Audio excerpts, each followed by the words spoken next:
Ohé, moussaillon! Legend of the Sea Devil, c'est terminé, il est temps de réagir à chaud. La pirate Madame Ching libère de sa prison un Sea Devil à la recherche d'une pierre mystérieuse. Elle va pouvoir compter sur l'aide du docteur, de Yaz et de Dan pour pouvoir résoudre la crise qu'elle a causée. J'espérais que cet épisode améliore mon opinion sur les épisodes de pirates dans Doctor Who. Verdict? Non. À mon grand regret, Legend of the Sea Devils est un épisode foutraque où tout est précipité. On nous raconte tout de suite. On a une pirate qui, d'après les dires du docteur, est rigide et fermée, et en quelques secondes, elle nous déballe absolument toute l'histoire. D'un autre côté, on a certains éléments qui sont juste laissés là, en plan. Par exemple, le monstre marin. D'où vient-il? Où va-t-il? On ne sait pas. Le docteur qui libère Ji-Hoon. J'ai constamment eu l'impression que l'épisode empruntait toutes les facilités possibles. Et sentiment pire encore, je n'ai pas eu du tout l'impression d'être dans un épisode de pirate. Les histoires de piraterie obéissent à certains codes de mise en scène qui nous donnent l'impression de voyager au large. Honnêtement, j'avais juste l'impression d'être dans un studio à Cardiff tout du long. C'est dû à la fois à beaucoup de dialogues qui sonnent faux, à des effets spéciaux parfois un peu approximatifs, mais aussi surtout à la mise en scène. Quand on est sur le bateau, à aucun moment c'est crédible qu'on soit au milieu de la mer. On a vraiment toujours l'impression d'être au milieu d'un plateau.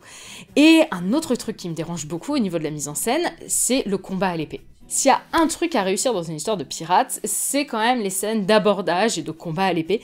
Et là, je suis désolée, ça marche absolument pas. C'est mal rythmé, ça n'est pas haletant, il y a des petites piques un peu rigolotes, ça pourrait être sympa, mais là, ça paraît juste ridicule comparé à tout ce qu'on a à côté. S'ajoute à cette déception globale le peu qui est fait de Xingxi, qui est une pirate absolument fascinante, qui a révolutionné plein de choses dans la piraterie chinoise, à commencer par le traitement des femmes, qu'elle l'a relativement amélioré.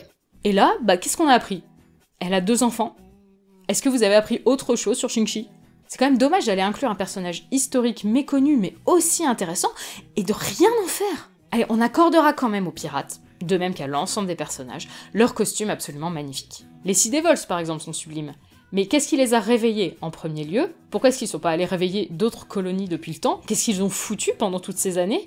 Et puis, est-ce qu'il y en a un seul autre qui sert à quelque chose à part le chef? Alors c'est bien de ramener les Sea Devils, j'étais vraiment contente de les revoir, mais franchement si c'est uniquement pour faire ça, juste pour montrer des monstres en milieu aquatique, j'aurais préféré qu'ils fassent des nouveaux monstres. Et un autre détail aussi qui m'a dérangé par rapport à l'écriture, c'est la résolution du climax, qui est juste exactement la même que celle de Timeless Children. L'épisode trouve un petit peu plus grâce à mes yeux au niveau de la relation entre le docteur et Yaz.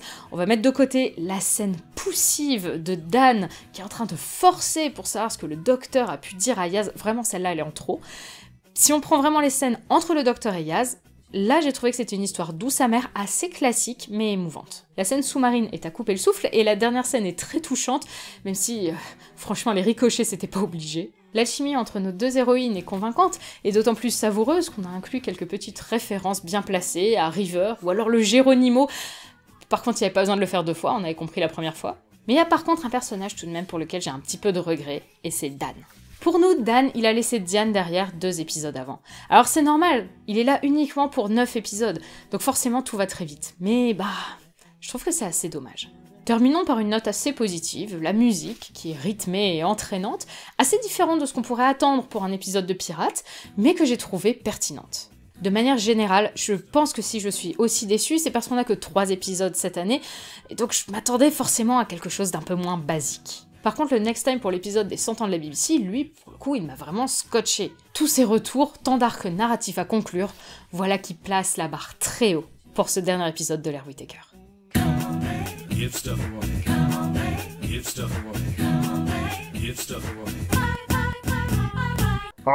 suis un Sea Devil. J'espère que vous avez passé un agréable moment devant cet épisode, pas comme nous. Enfin, vous pouvez nous le dire dans les commentaires. On se donne rendez-vous, enfin pas avec moi, avec Pauline, pour le prochain épisode, celui des 100 ans de la BBC. Wahouhou!